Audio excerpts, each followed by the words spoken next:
Question number 9 हो गया था। 9 हो गया था। Okay, question number 10। An object of mass 40 kg is raised to a height of 5 meter above the ground. What is its potential energy? यहाँ पर G given नहीं है, ठीक है, तो हम अपने हिसाब से लेंगे G, जो हमको वैल्यू पता है वो वैल्यू,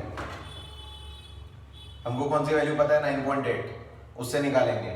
शुरू करो। पोटेंशियल एनर्जी सबसे पहले हमको निकालना है।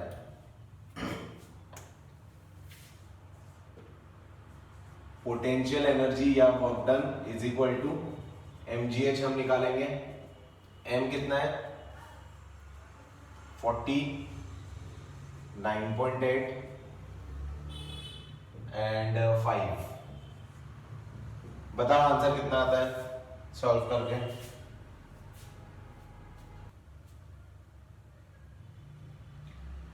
सॉल्व करना है, बैठना नहीं है खाली पीली। Answer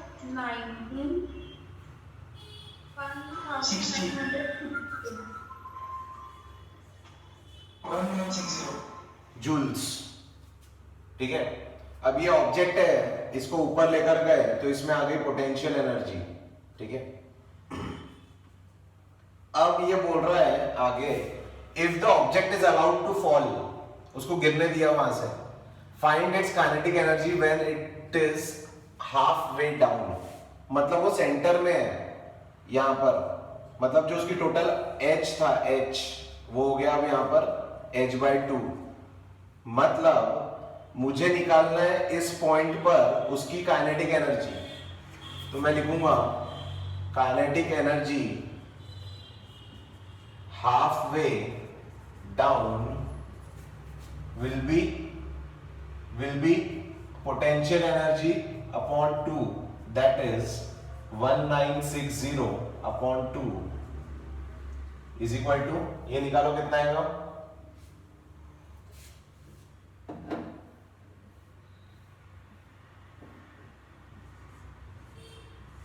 980 yes 980 okay 980 joules।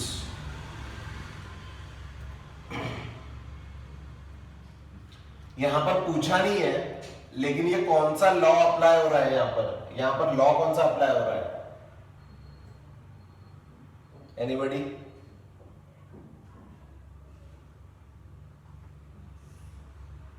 Yes, देखो बुक में 1-2 पेजेस पलटा कर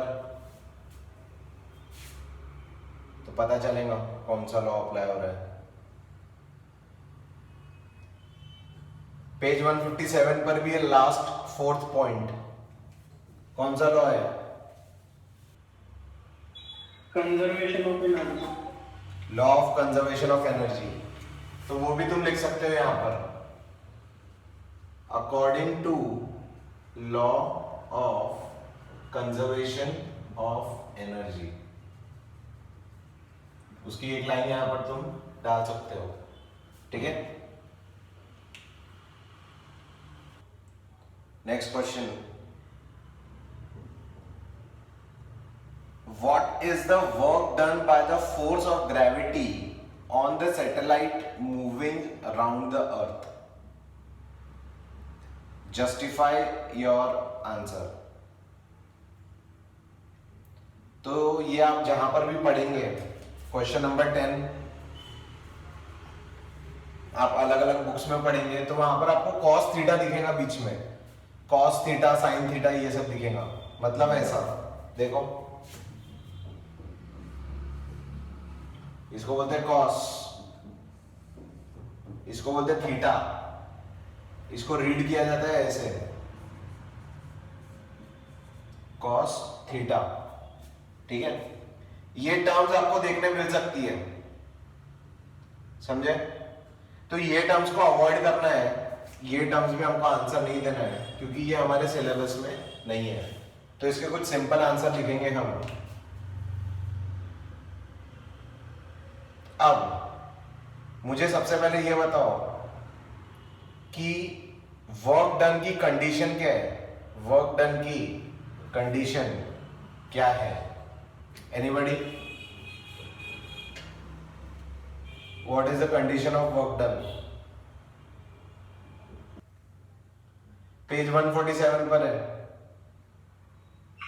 सर ऑब्जेक्ट का डिस्प्लेसमेंट होना चाहिए और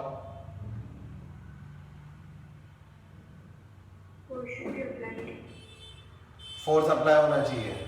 ठीक है, फोर्स अप्लाई होना चाहिए और उसी डायरेक्शन में मैं बोल सकता हूं कि सेम डायरेक्शन में वो डिस्प्लेसमेंट भी होना चाहिए। ठीक है, या फिर उसके ऑपोजिट डायरेक्शन में।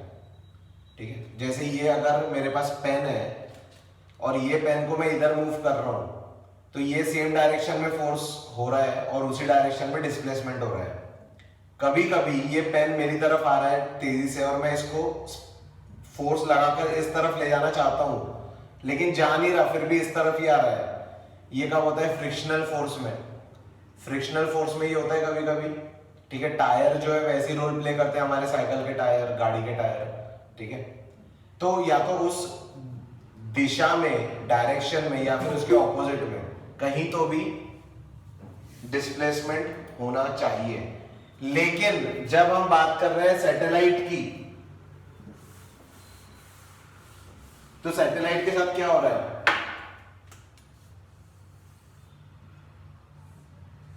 ये अर्थ है हमारी, यहां पर सैटेलाइट,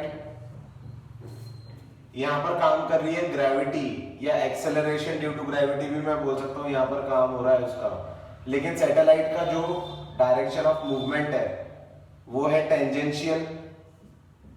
ठीक है, टेंजेंशियल। ना वो इधर जाती है ना वो इधर आती है और वो गोल गोल घूमती है। मतलब ग्रेविटी, मोशन भी तो हो सकता है ना सॉरी फिर से बोलो। सर, ये सर्कुलर मोशन भी तो हो सकता है ना? सर्कुलर मोशन है ना, सर्कुलर मोशन है ही है, वही मैं बोल रहा हूं। लेकिन ग्रेविटी से इसके ऊपर कोई असर हो रहा है क्या? नहीं। तो work done due to gravity will be zero. Work done due to gravity will be zero, क्योंकि ग्रेविटी के कारण कोई वर्क डन नहीं हो रहा। वो इधर नहीं आ रही या फिर वो इधर नहीं जा रही, कहीं पर भी नहीं। समझे? तो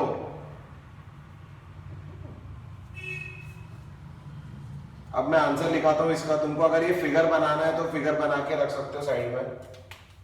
ठीक है, आंसर में लिखेंगे conditions for work done. Heading दो, conditions for work done.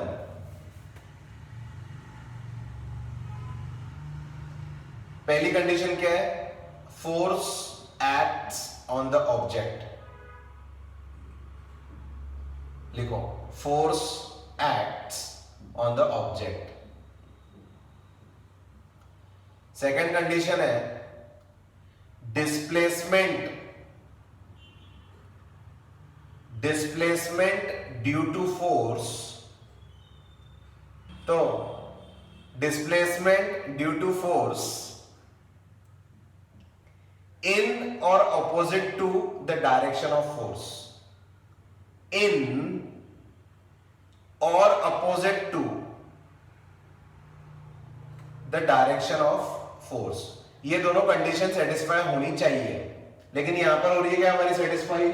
In this situation नहीं। ठीक है, तो अब हम क्या लिखेंगे? लिखो, direction of force, next line, direction of force is perpendicular to displacement।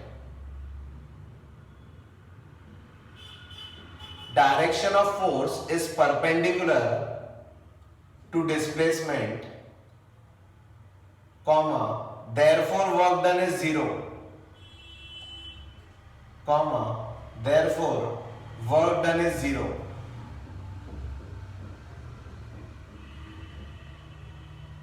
ये समझा?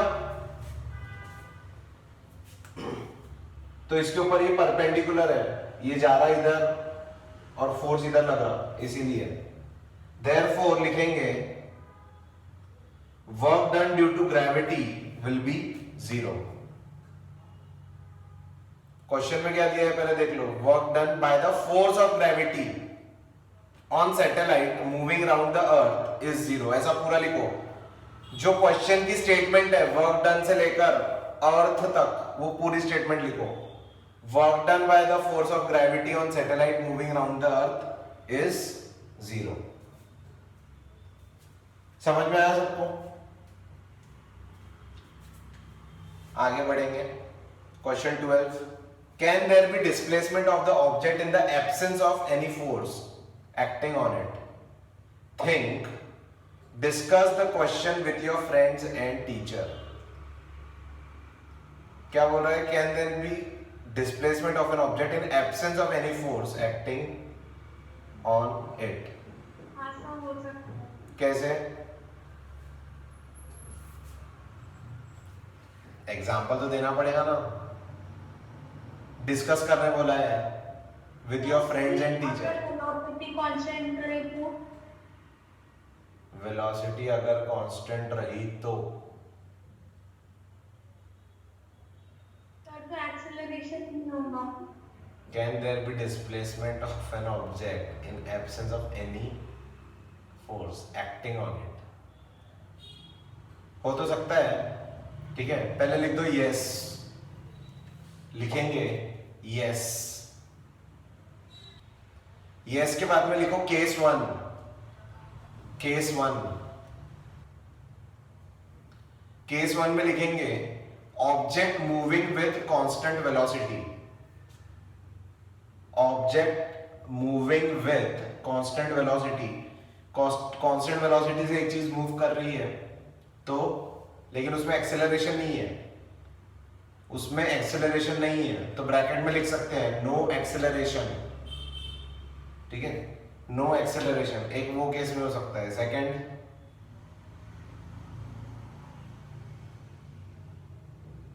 सेकंड लिखो, सेकंड नहीं होगा, एक ही होगा, सॉरी केस 1 ही रहेगा, केस 2 नहीं हो रहा है इसमें।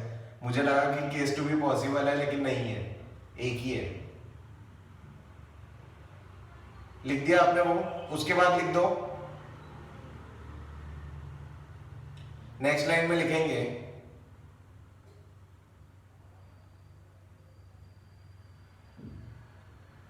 Net force is equal to 0। Net force is equal to 0, comma,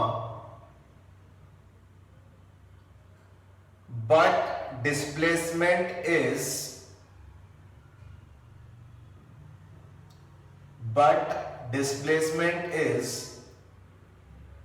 along the line of motion, but the displacement is along the line of motion।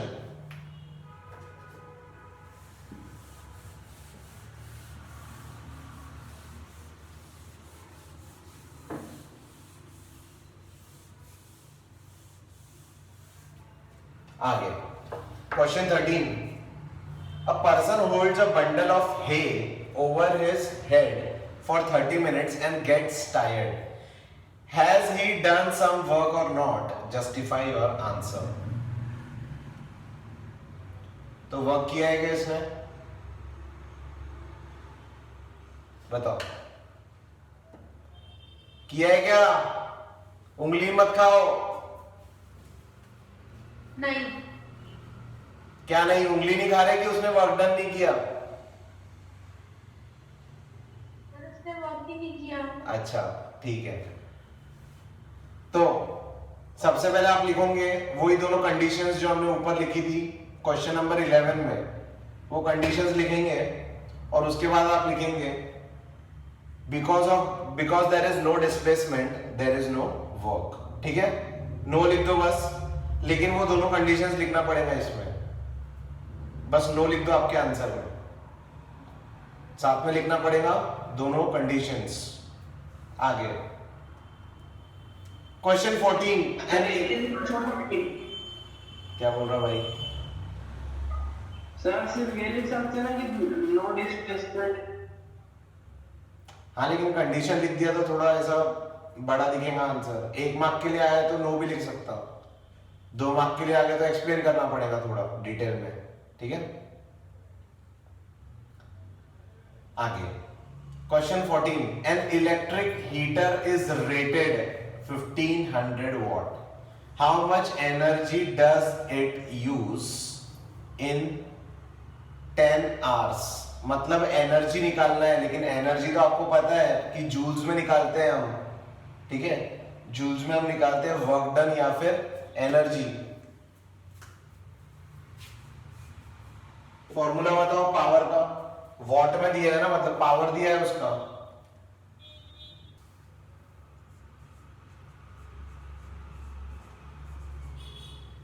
$1500 time दिया है आपको 10 आवर्स, और निकालना है एनर्जी या फिर work done. Power is equal to work upon time, ये आपको पता है। फॉर्मूला क्या है हमारा?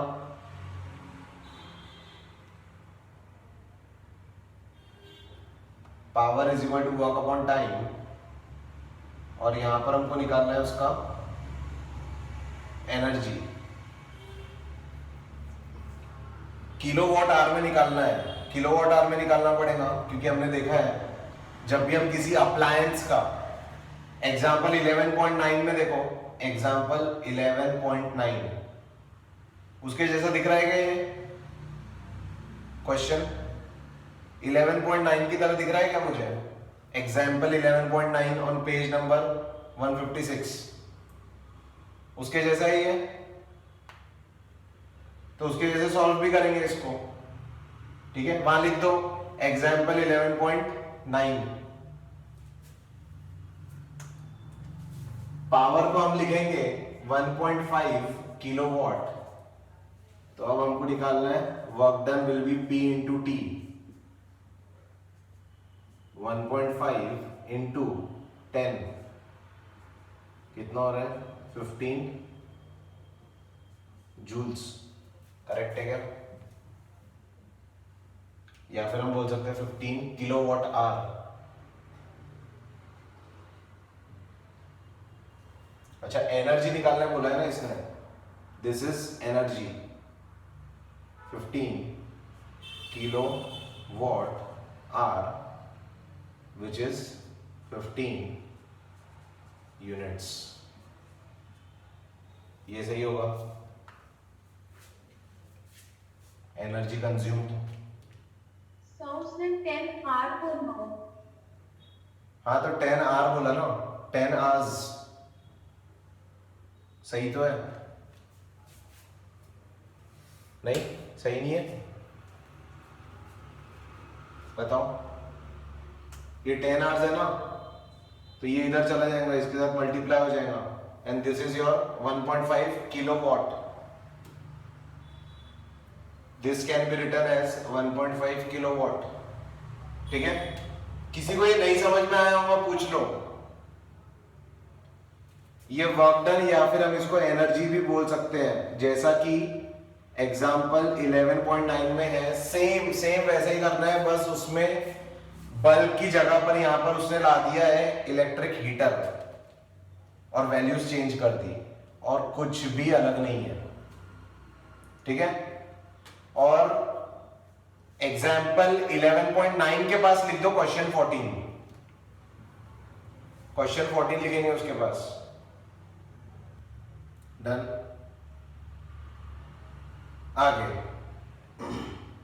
Question 15, illustrate the law of conservation of energy by discussing the energy changes which occur when we draw a pendulum bob to one side and allow it to oscillate. What does the bob eventually Why does the bob eventually come to rest? What happens to its energy eventually? Is it a violation of the law of conservation of energy?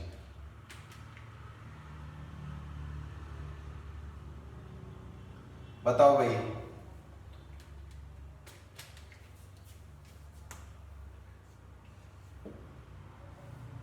ऐसे ही दीवार है समझो, यहां पर है हमारा pendulum, ये है नीचे बॉब। अब ये इधर उधर मूव कर रहा है,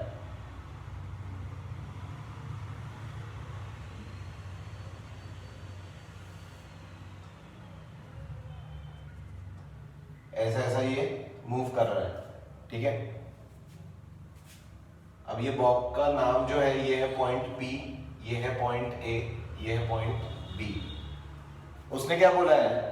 illustrate the law of conservation of energy by discussing the energy changes which occur. इसमें कौन से एनर्जी चेंजेस हो रहे हैं जब when we draw a pendulum bob to one side and allow it to oscillate. यहां पर मैं इसको लेकर आया और छोड़ दिया तो वो ऐसा ऐसा मूव करेगा ना, ठीक है। लेकिन जब मैंने छोड़ा तो ये क्या हो रहा है? टू एंड फ्रो मोशन हो रहा है इसका। मतलब क्या? इसको बोलते हैं oscillation, up down up down up down, या फिर आना जाना ऑसिलेट करना, ठीक है, समझे? Oscillation. Why does the bob eventually come to rest? ऐसा क्या हो रहा है उसमें जो वो रेस्ट पर आ रहा है? थोड़ी देर वो हिलेगा लेकिन बाद में रेस्ट पर रहेगा। And what happens to the energy eventually? Is it a violation? यहां पर क्या एनर्जी वायलेट हो रही है? जो अपना law of conservation of energy है, उस लॉ का वायलेशन हो रहा है क्या? उसको ब्रेक किया जा रहा है क्या इस केस में? ऐसा वो पूछ रहा है। पहले ये फिगर बना लो, फिगर बनाओ।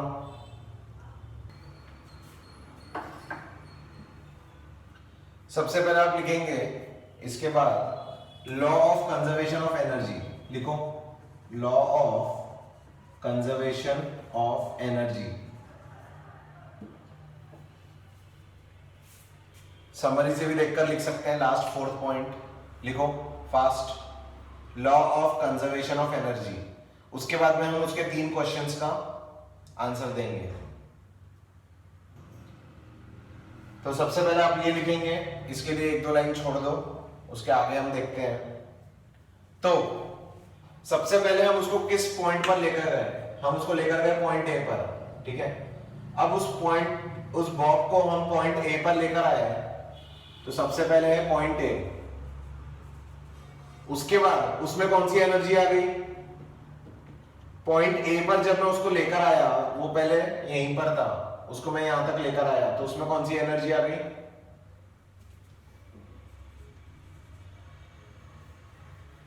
बताओ।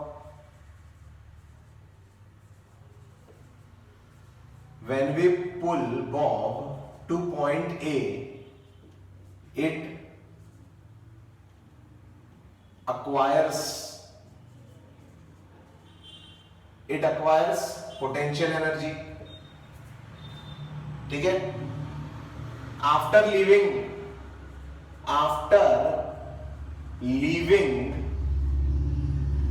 it acquires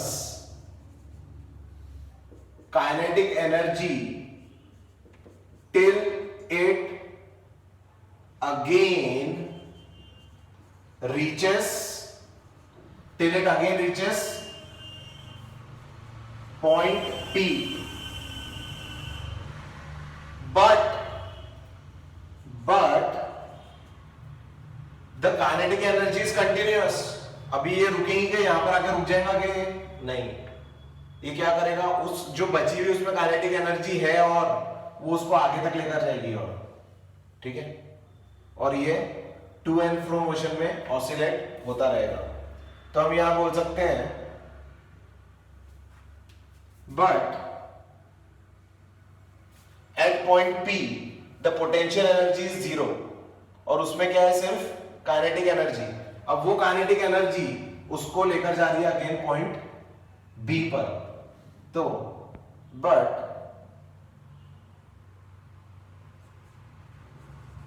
This kinetic energy takes Bob to point B, ठीक है, और ये चलता रहेगा. This process continues till Bob comes at rest because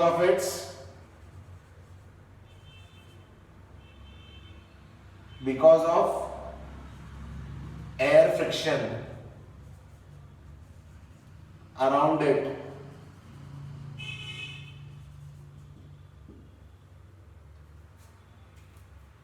और लास्ट में हमको क्वेश्चन पूछा है उसने, is it the violation of the law of energy, conservation of energy. हम लिखेंगे नो, सिंपल नो भी हम लिख सकते हैं क्योंकि यहां पर कोई वायलेशन नहीं है, उसको ब्रेक नहीं किया जा रहा है कोई लॉ को. ठीक है, तो हम लिखेंगे it satisfies the conservation, the law of, it satisfies the law of conservation of energy. ऐसा लिखो ये फास्ट. आप जो स्कूल में आंसर अगर आपको लिखाएंगे तो वो आंसर भी चलेगा पेपर में. ठीक है, इस पॉइंट पे थी उसमें पोटेंशियल एनर्जी, और जो इस पॉइंट पर पोटेंशियल एनर्जी थी वो यहां पर आने पर पूरी काइनेटिक एनर्जी में कन्वर्ट हो जाती है. ये भी एक पॉइंट आप डाल सकते हो.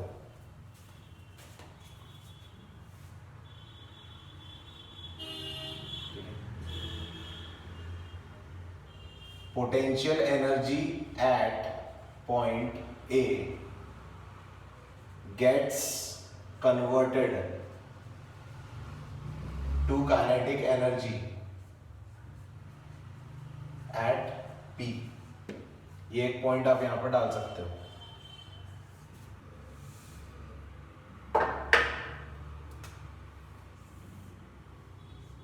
सर पोटेंशियल मतलब क्यूबिलिटी भी होता है ना? फिर से बोल. पोटेंशियल मतलब क्यूबिलिटी भी होता है ना? हाँ, वही तो बोल रहा था मैं, स्टार्टिंग में वही तो डिस्कस किए थे हमने.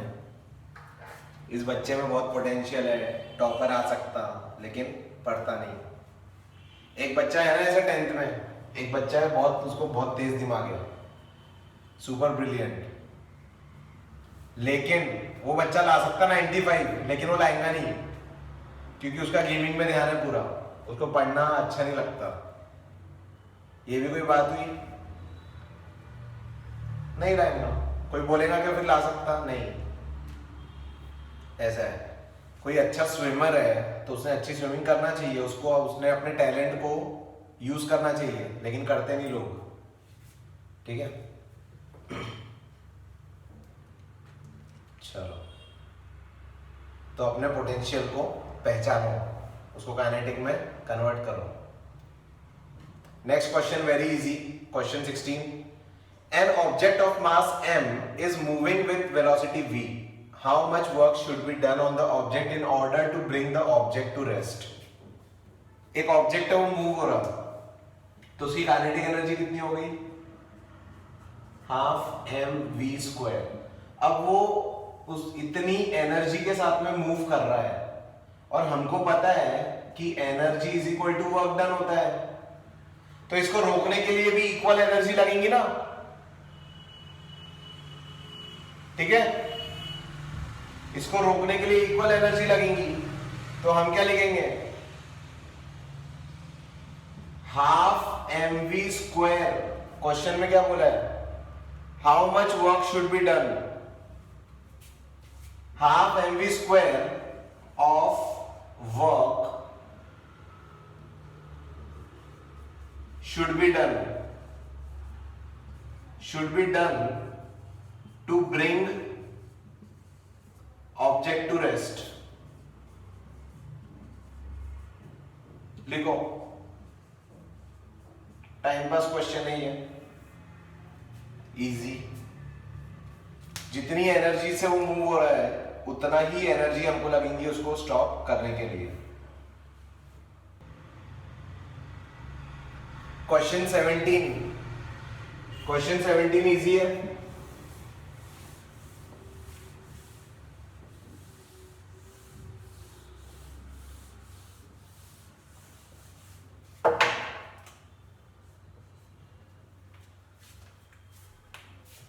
क्वेश्चन 17 में बोला है calculate the work required to be done to stop a car of 1500 kg moving at a velocity of 60 kilometre per hour. Mass दिया है क्या उसका? यस, 1500 kg एंड वेलोसिटी दी है उसकी 60 किलोमीटर पर आवर। मतलब ये हो जाएगा तुम्हारा 60 इंटू 5/18 मीटर पर सेकेंड।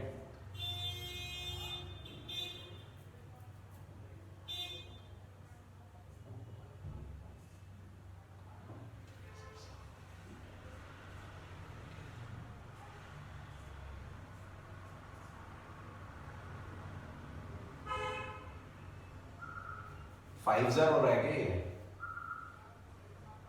नहीं,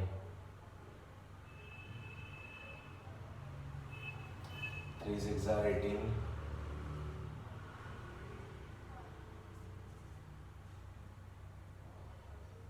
सही है, 5 ज़र होगा।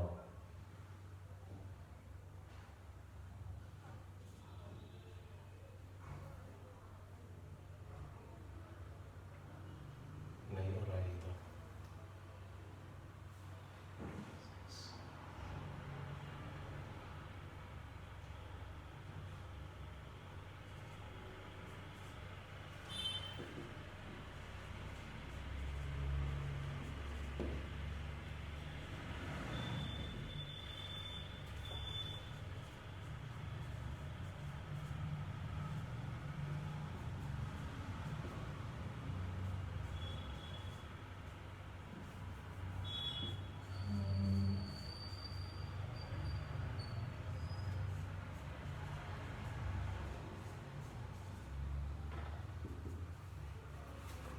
बताओ काइनेटिक एनर्जी कितनी आएंगी?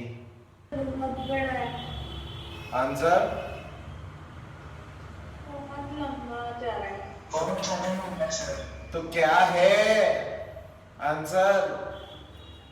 बहुत लंबा जा रहा है।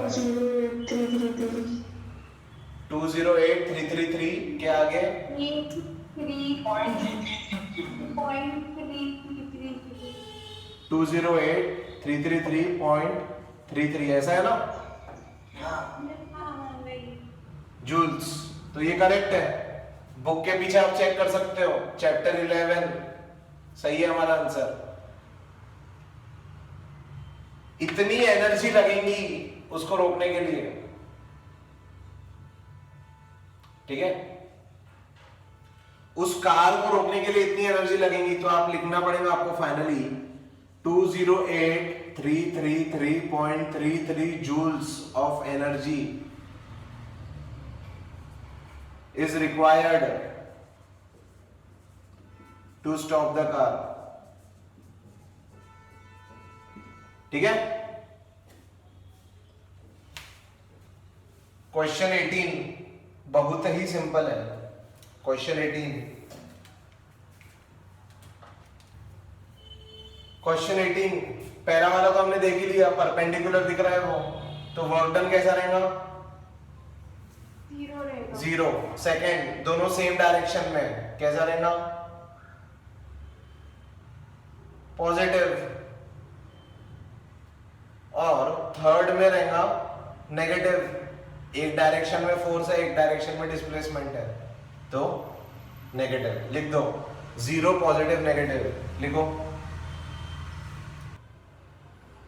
चलो next, question 19। Sony says that the acceleration in an object could be 0 when several forces are acting on it. Do you agree with her? Why? तो सोनी का बोलना है कि कोई भी चीज के ऊपर एक्सेलरेशन 0 हो सकता है जब बहुत सारे फोर्सेस उसके ऊपर काम कर रहे हैं। लिखो, yes I agree with her, या we agree with her, with Soni. Sir पर कैसे? बता रहा हूं ना।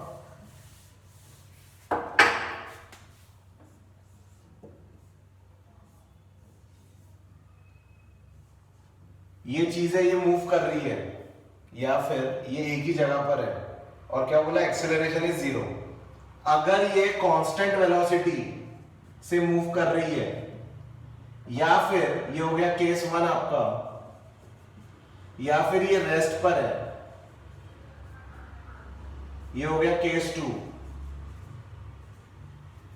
अब इसके ऊपर मैंने 2 फोर्सेस लगाया सेम टाइम पर, जब ये एक जगह पर है, रेस्ट पर है, या फिर कांस्टेंट वेलोसिटी पर है, तो मैंने इसके ऊपर फोर्स लगाया 2 जगह से, एक यहां से, दूसरा यहां से, 2 फोर्सेस F1 और F2, ठीक है।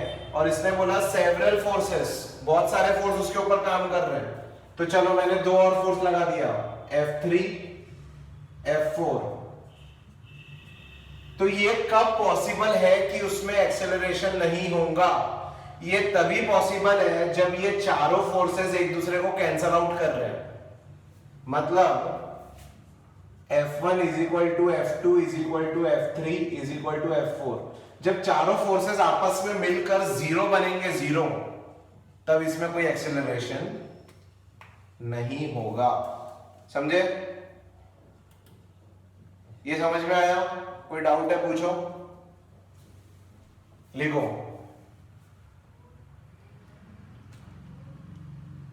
Yes, we agree with her because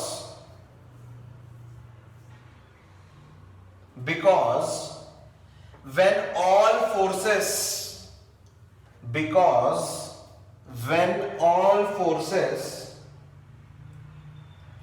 cancel each other, when all forces cancel each other, then net force on object is 0.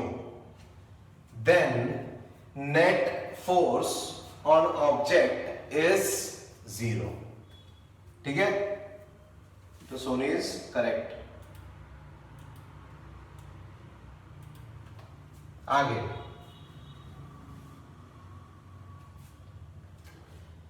फिर है क्वेश्चन 20।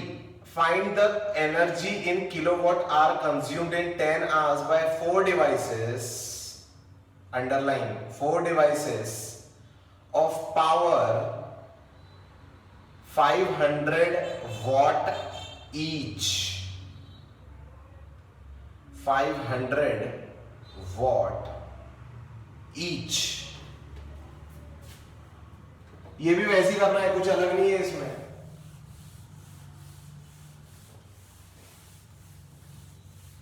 क्या निकालना है हमको?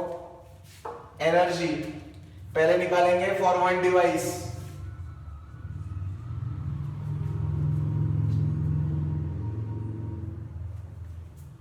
पहले निकालेंगे फॉर वन डिवाइस, डिवाइस ही दिया है ना, yes, for one device. One device के लिए एनर्जी कितनी हो जाएगी हमारी? एनर्जी विल बी, हमको पता है, लाइन से जाते हैं हम लोग, पहले देख लेते हैं एक का पावर कितना है। Power is 500 watt, time is 10 hours, ठीक है। अब power is equal to work done upon time, और ये वर्क डन इज एनर्जी, तो energy is equal to work done is equal to P into T. लेकिन पी हमको चाहिए किलोवाट में, क्योंकि उसने बोला है हमको किलोवाट आवर में चाहिए, तो ये हो जाएगा 0.5 किलोवाट, ठीक है। तो यहां हम लिखेंगे 0.5 इंटू 10 किलोवाट आवर। तो ये हो गया तुम्हारा 5 किलोवाट आवर। ये हो गया for one device. Now for 4 devices energy is equal to 5 into 4, ये हो जाएगा 20 किलोवाट आवर। लिखो, आ गया आंसर। या फिर हम बोल सकते हैं 20 यूनिट्स। सर बोलते हैं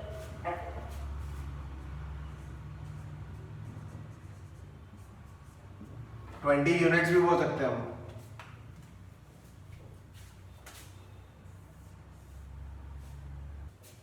फॉर वन डिवाइस हमने देखा पावर हमको दिया है 0.5 किलोवाट, ठीक है, किलोवाट,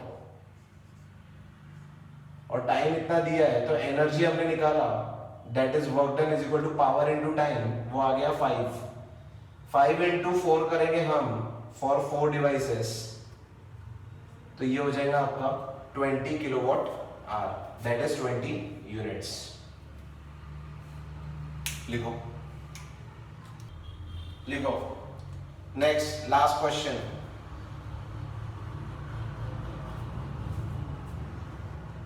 ये कौन सा था हमारा? 20। This was question 20 and last हम देखेंगे अब 21।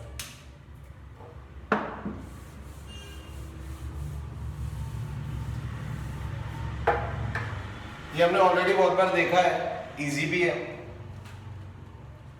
A freely falling object eventually stops on reaching the ground. What happens to its kinetic energy? उसकी kinetic energy को क्या होता है? कोई भी चीज मैंने बताया हो जब गिरती है तो उसके बाद में होता है साउंड, और साउंड के साथ में होगा वो कन्वर्ट हीट एनर्जी में, ठीक है।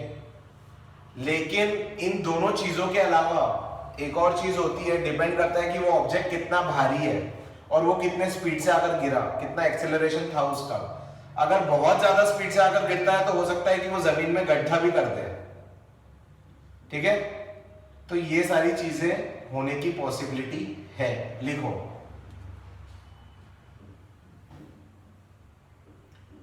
As the object hits the ground,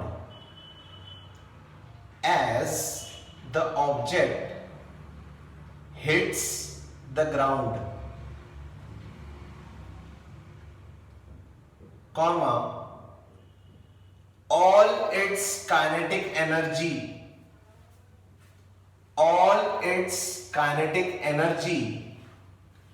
gets converted into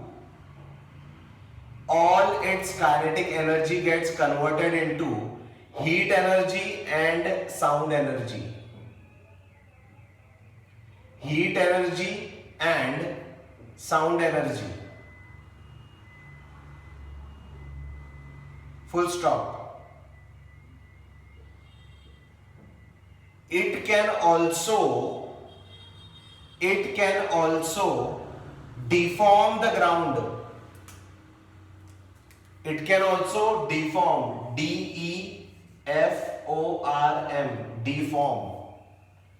It can also deform the ground depending on the nature of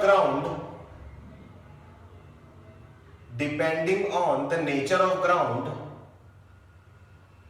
and amount of kinetic energy. Depending on nature of ground and amount of kinetic energy. ठीक है, इन दोनों चीजों पर depend करेगा।